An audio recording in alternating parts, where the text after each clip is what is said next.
Same ফলতাতে চলছে, same একেবারে একদম সেম।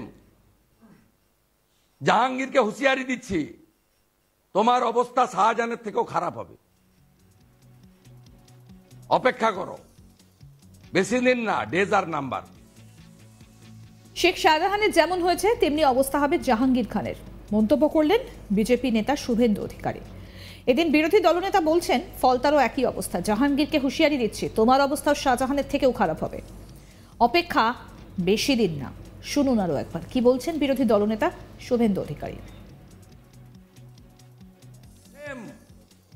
ফলতাতে চলছে, সেম একেবারে একদম সেম। জাহাঙ্গীরকে হুঁশিয়ারি দিচ্ছি, তোমার অবস্থা শাহজাহানের থেকেও খারাপ হবে, অপেক্ষা করো, বেশি দিন না, ডেজ আর না। আর এই মন্তব্যকে কেন্দ্র করে উঠল প্রশ্ন, কে জাহাঙ্গীর খান? জাহাঙ্গীর খান দক্ষিণ 24 পরগনা জেলা পরিষদের পূর্ত দফতরের কর্মাধ্যক্ষ, ফলতা পঞ্চায়েত সমিতির সভাপতি। অভিষেক বন্দ্যোপাধ্যায়ের ডান হাত বলে পরিচিত এই জাহাঙ্গীর ফলতা, বজবজ, মহেশতলা সহ বেশ কয়েকটা ব্লকের তৃণমূলের সংগঠন এর মূল মাথা। এই বছর 35-এর তৃণমূল নেতা, এই এলাকায় অ্যাকশন টিমের মূল মাথা বলে পরিচিত। ডায়মন্ড হারবার লোকসভা কেন্দ্রের বেশিরভাগ বিধানসভার মূল ভোটের মেশিনারি এর হাতেই পরিচালিত হয়। প্রচুর সম্পত্তির মালিক জাহাঙ্গীরের নামেও প্রচুর আর্থিক দুর্নীতির অভিযোগ নানা সময় উঠেছে। মূলত ফলতা এলাকায় তার প্রতিদ্বন্দ্বী কেউ নেই। ফলতার প্রাক্তন বিধায়ক তমনাশ ঘোষের সঙ্গে বিবাদ ঘটেছিল এই জাহাঙ্গীরের। দলের মধ্যেই শেষ পর্যন্ত তমনাশকে কোণঠাসা করে ফেলেছিলেন জাহাঙ্গীর। অভিষেক বন্দ্যোপাধ্যায়ের হাত ধরে উত্থান হয় এই জাহাঙ্গীরের। ডায়মন্ড হারবার লোকসভা কেন্দ্রে যখন অভিষেক বন্দ্যোপাধ্যায় সাংসদ হন তখন থেকেই উত্থান শুরু। একসময় প্রচুর সরকারি নিরাপত্তা রক্ষী নিয়ে ঘুরতেন জাহাঙ্গীর। কয়েক বছর আগে তার নিরাপত্তা সরিয়ে দেওয়া হয় মুখ্যমন্ত্রীর নির্দেশে। সেই ঘটনার পর কিছুটা ধীরে চলনীতিতে নিজের অবস্থান বজায় রেখেছেন এই জাহাঙ্গীর। তবে বর্তমানে ফলতা ব্লক সহ আশপাশের বেশ কয়েকটা ব্লকের তৃণমূল কংগ্রেসের মূল সংগঠনের দায়িত্ব তারই হাতে। জাহাঙ্গীরের ভয়েই কার্যত ফলতা সহ আশপাশের এলাকায় ভোটের প্রচার পর্যন্ত করতে পারেন না। বিরোধীদের ওপর লাগাতার অত্যাচার তার নিত্যদিনের ঘটনা। জাহাঙ্গীরের এই ঔদ্ধত্য কিছুটা শেখ শাহজাহানের সঙ্গে মিল খায়। সেই কারণেই কার্যত শুভেন্দু অধিকারী শেখ শাহজাহানের পরিণতির কথা মাথায় রেখে জাহাঙ্গীরের পরিণতির কথা বলছেন বলেই মনে করছে রাজনৈতিক মহল।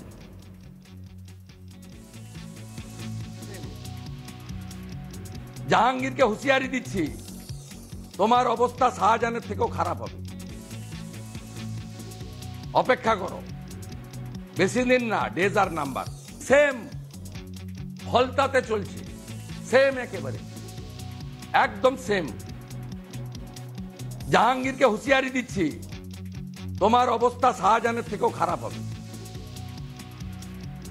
অপেক্ষা করো, বেশি দিন না, ডেজ আর নাম্বার।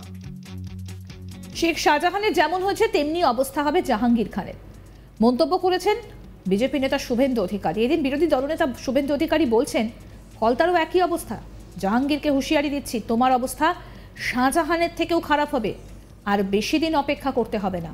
আর এই মন্তব্যকে কেন্দ্র করে উঠল প্রশ্ন, কে জাহাঙ্গীর খান?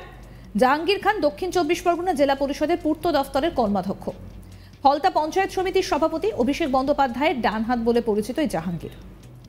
আমাদের প্রতিনিধি প্রসেনজিৎ কি প্রতিবেদন তুলে ধরলেন, আসুন শুনে।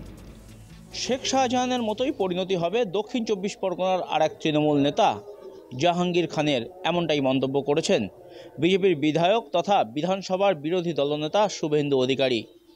শুভেন্দু অধিকারী ঠিক কেন শেখ শাহজাহানের মতো পরিণতি দক্ষিণ 24 পরগনার তৃণমূল নেতা জাহাঙ্গীর খানের হবে এমনটা মনে করলেন বা এমনটা বার্তা দিলেন, তার কারণ এই জাহাঙ্গীর খান যিনি কিনা দক্ষিণ 24 পরগনার ফলতা এলাকার তৃণমূল নেতা, দক্ষিণ 24 পরগনা জেলা পরিষদের পূর্ত দপ্তরের কর্মাধ্যক্ষ এই জাহাঙ্গীর খান।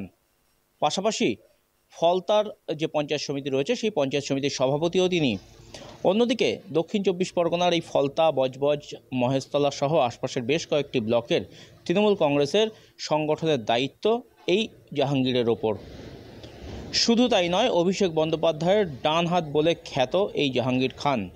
অভিষেক বন্দ্যোপাধ্যায় যখন ডায়মন্ড হারবার লোকসভা থেকে প্রথমবার নির্বাচনে লড়াই করেন তখন থেকেই কার্যত এই জাহাঙ্গীর খানের উত্থান। গত 10 বছরে জাহাঙ্গীর খানের উত্থান কার্যত নজর কেড়েছে সকলের। এই এলাকায় বিরোধীরা একেবারেই দাঁত ফোটাতে পারে না এই জাহাঙ্গীর খানের মস্তানির কাছে। তার যে মাস্কেট বাহিনী রয়েছে, তার যে অ্যাকশন টিম রয়েছে, অ্যাকশন বাহিনী রয়েছে, তারা কার্যত বিরোধীদেরকে কোনোভাবেই এলাকায় ভোটের প্রচার তো দূরের কথা, এলাকায় কার্যত দেওয়াল পর্যন্ত লিখতে দেয় না, এমনটাও অভিযোগ রয়েছে এই জাহাঙ্গীর খানের বিরুদ্ধে। গত কয়েক বছরে সে প্রচুর টাকার মালিক, এমনটাই শোনা যায়। কোটি কোটি টাকা এই জাহাঙ্গীর খান সম্পত্তি করেছে, মানুষের সম্পত্তি জোর করে ছিনিয়ে নিয়েছে, মারধর করেছে, এমনও কিন্তু নানা অভিযোগ এই জাহাঙ্গীর খানের বিরুদ্ধে রয়েছে। দক্ষিণ 24 পরগনার এই ফলতা বিধানসভার প্রাক্তন তৃণমূলের যিনি বিধায়ক ছিলেন তমনাশ ঘোষ, সেই তমনাশ ঘোষের সাথে বিবাদ বেঁধেছিল এই জাহাঙ্গীর খানের। কার্যত তমনাশ ঘোষকে কোণঠাসা করে দিয়েছিলেন জাহাঙ্গীর। পরে মৃত্যু হয়েছিল তমনাশ ঘোষের, তারপর থেকে কার্যত একচ্ছত্র অধিপত্য এই ফলতা এলাকায় জাহাঙ্গীর খানের। ওয়াই ক্যাটাগরির নিরাপত্তা রক্ষী ছিল এই জাহাঙ্গীর খানের। তবে বছর দেড়েক আগে মুখ্যমন্ত্রী মমতা বন্দ্যোপাধ্যায়ের নির্দেশে জাহাঙ্গীর খানের নিরাপত্তা রক্ষী সরিয়ে নেওয়া হয়। তবে কেন নিরাপত্তা রক্ষী সরিয়ে নেওয়া হয়েছিল সে বিষয়ে জাহাঙ্গীর খান সে সময় কোনোরকমভাবে মুখ খোলেননি। জাহাঙ্গীর খান তারপর থেকে কার্যত কিছুটা ধীরে চলো নীতিতে চলছেন বা বিশ্বাস করছেন, চুপচাপ নিজের কাজ করে যাচ্ছেন, এমনটাই কিন্তু দলের তরফ থেকে শোনা যায়। ফলতা, বজবজ, মহেশতলা এই এলাকাগুলোর তৃণমূলের যে মূল সংগঠন সেটা দেখার দায়িত্ব মূলত জাহাঙ্গীর খানের কাঁধেই ন্যস্ত রয়েছে। এবং ডায়মন্ড হারবার লোকসভা কেন্দ্রে অভিষেক বন্দ্যোপাধ্যায় যে ভোটে লড়াই করেন, তার যে ভোটের মেশিনারি তা কার্যত কন্ট্রোল হয় অনেকখানি এই জাহাঙ্গীর খানের হাত দিয়েই, এমনটাই দাবি রাজনৈতিক মহলের। তবে শুভেন্দু অধিকারী কেন একথা বললেন তা নিয়ে যথেষ্ট জল্পনা রয়েছে। শেখ শাহজাহানের মতো পরিস্থিতি জাহাঙ্গীর খানের হবে এমনটা দাবি শুভেন্দু বন্দ্যোপাধ্যায় যেমনটা করেছেন সেটা কিন্তু যথেষ্ট তাৎপর্যপূর্ণ। তৃণমূলের একের পর এক রাঘব বোয়াল কার্যত ইডি সিবিআইয়ের হাতে ধরা পড়ছে। তাদের তল্লাশির জেরে, তাদের যে তদন্ত, সেই তদন্তের জেরে কিন্তু অনেকেই ইতিমধ্যেই ধরা পড়েছেন এবং এর পরের টার্গেট জাহাঙ্গীর খান হতে পারে এমনটা কিন্তু মনে করা হচ্ছে। এবং সেই কারণেই শুভেন্দু অধিকারী এমন ইঙ্গিতপূর্ণ বার্তা দিয়েছেন। সব মিলিয়ে আগামী দিনে কী হবে সেটা ভবিষ্যৎ বলবে। তবে শুভেন্দু অধিকারী এর আগেও দক্ষিণ 24 পরগনার একাধিক তৃণমূল নেতার নাম করে কিন্তু তিনি এই ধরনের মন্তব্য করেছিলেন। একদিকে যেমন শওকত মোল্লা রয়েছেন, একদিকে যেমন রয়েছেন কুলতলির বিধায়ক গণেশ মণ্ডল, তেমনি একাধিক তৃণমূল নেতার নাম করে কিন্তু শুভেন্দু অধিকারী এর আগেও একাধিক বার্তা দিয়েছেন। আর এবারে তিনি বার্তা দিয়েছেন জাহাঙ্গীর খান সম্পর্কে, যে জাহাঙ্গীর খানের ভয়ে কার্যত বিরোধীরা এলাকায় দাঁত ফোটাতে পারে না। আর সেই জাহাঙ্গীর খানের অবস্থা হবে উত্তর 24 পরগনার সন্দেশখালীর তৃণমূল নেতা শেখ শাহজাহানের মতো, এমন ইঙ্গিতপূর্ণ বার্তা শুভেন্দু অধিকারী দিয়েছেন। তবে সেটা কি হবে সেটা ভবিষ্যৎ বলবে, সেদিকে আমাদের নজর থাকবে। আরও আপডেট পেতে আজ তাক বাংলার ইউটিউব চ্যানেল সাবস্ক্রাইব করুন, নোটিফিকেশন পেতে বেল বাটন অপশন প্রেস করুন। দেখতে থাকুন আজ তাক বাংলার ইউটিউব চ্যানেল।